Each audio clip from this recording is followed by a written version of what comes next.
नहीं, मेरी वजह से की बात नहीं है। बात यह है कि इस देश में लोगों को न्याय का अधिकार है और अभी तक न्याय नहीं मिला है, क्योंकि अभी तक जो मंत्री हमारे जो गृह राज्य मंत्री हैं, उनके बेटे को सारे वीडियोस में सबने पहचाना है और जो वहाँ पे मौजूद थे चश्मदीद गवाह, वो सारे कह रहे हैं कि उनके बेटे इन्वॉल्व थे इस मामले में। तो मैं जानना चाहती हूँ कि न्याय कैसे मिलेगा अगर वो मंत्री रहेंगे, उनके अंडर आता है ना ये सब। किसानों से तो जब तक वो रहेंगे, जब तक वो बर्खास्त नहीं होंगे, तो कौन एक निष्पक्ष जांच करेगा, बताइए। हम बराबर सवाल उठा रही हैं कि हमको तो गिरफ्तार किए, हमारा कसूर क्या था, हम तो गए थे सांत्वना देने जी, लेकिन जो लोग दोषी थे अभी वो लोग किसी को नहीं पकड़ा गया। तो आप बताइए, क्या ये है हमारी देश की परंपरा? क्या इसको कहते हैं न्याय?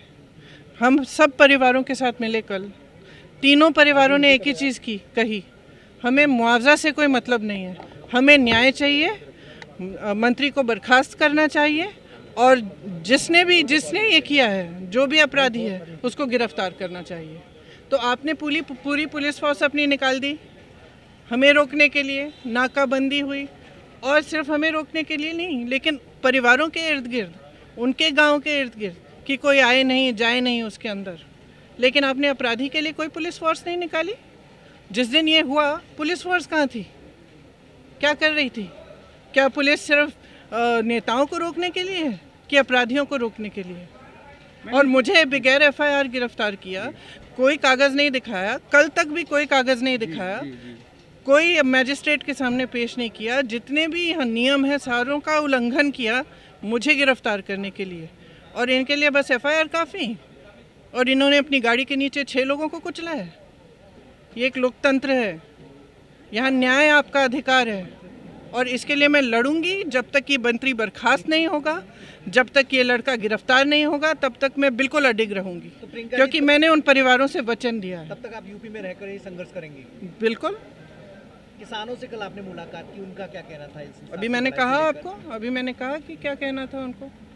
मैम चाहे किसी भी घर में, चाहे उनकी बहन है, जो 2 लड़कों से एक लड़का था, उसकी बहन थी, चाहे उसकी माँ थी, उसके पिता थे, एक थोड़े से बुज़ुर्ग थे, उनकी बीवी, उनके बच्चे, कश्यप जी के पिताजी, सब ने यही कहा।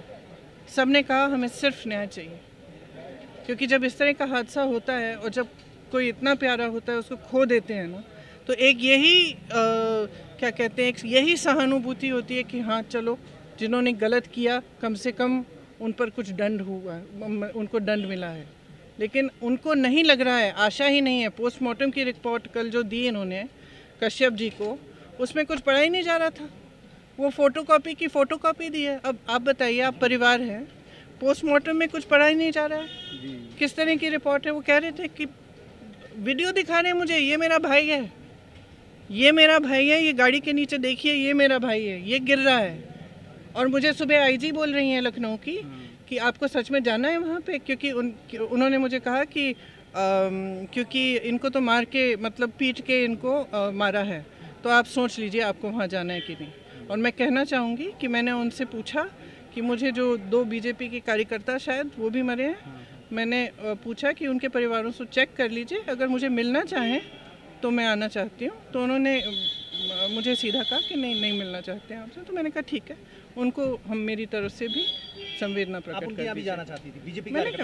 मैंने बोला, आईजी साहब को बोला, और मैंने कहा ठीक है, फिर अगर नहीं मिलना चाहते कोई बात नहीं, उनको भी मेरी तरफ से संवेदना प्रकट कर दी। जांच तमाम बैठाई गई है या सीबीआई ने कई मामलों की, मैम कुछ निकल के आता नहीं, क्या कहेंगे फिर इस जांच का क्या मतलब है? जो तमाम, देखिए, अभी हाईकोर्ट की रिटायर्ड जज की अध्यक्षता भी ये भी एक उसी में लंबी मेरे नज़रिए में और परिवारों के नज़रिए में भी रिटायर्ड जज नहीं, एक सिटिंग जज सुप्रीम कोर्ट या हाई कोर्ट के, इनके अंडर जांच होनी चाहिए। सबसे पहली बात ये। दूसरा, मैं जांच पे टिप्पणी नहीं करना चाहती क्योंकि जांच शुरू ही नहीं हुई है, लेकिन मैं इतना कह सकती हूँ कि अगर जांच निष्पक्ष होनी है तो उस मंत्री को इस्तीफ़ा देना पड़ेगा, क्योंकि जब वो गृह मंत्री हैं तो उन्हीं के तो अंडर आता है ये सब। तो अगर वो, जैसे वो कह रहे हैं कि उनका बेटा निर्दोष है, वो वहाँ था ही नहीं, ठीक है, तो एक नैतिक आधार पे अपना इस्तीफा दीजिए, जांच को होने दीजिए। जांच की जब रिजल्ट आएगा, अगर आपके बेटे अपराधी नहीं हैं और आपके बेटे ने नहीं किया तो फिर से मंत्री बन जाइए। ये एक सिंपल सरकार का नैतिक वो होता है। कहीं पे मुझे याद है जब मेरे पिताजी प्रधानमंत्री थे तो एक रेलवे का एक्सीडेंट हुआ था, रेलवे मिनिस्टर ने एकदम रेजिग्नेशन दिया, क्योंकि एक नैतिक जिम्मेदारी भी तो होती है जनता के प्रति। शिकायत कर रहे हैं कि ये जो पोस्टमार्टम रिपोर्ट है इसमें कुछ मतलब जो लिखा है कुछ दिखाई नहीं दे रहा है। जी सर, तो ये इनकी समस्या है। दोनों परिवारों ने कहा है कि न्याय चाहते हैं सर, राहुल परिवार भी देखिए और चाहते हैं कि जिस व्यक्ति ने ये किया तो सब लोग जानते हैं किसने किया, उसके खिलाफ कार्रवाई। उनकी अरेस्टिंग नहीं हो रही है सर, केंद्रीय गृह राज्य मंत्री के बेटे और उनके जो पिता है वो होम मिनिस्टर है स्टेट के, तो अरेस्टिंग होगी भी नहीं। अगर आपको हमारा वीडियो पसंद आया हो तो इसे लाइक करें, सब्सक्राइब करें और साथ ही बेल आइकन दबाना ना भूलें।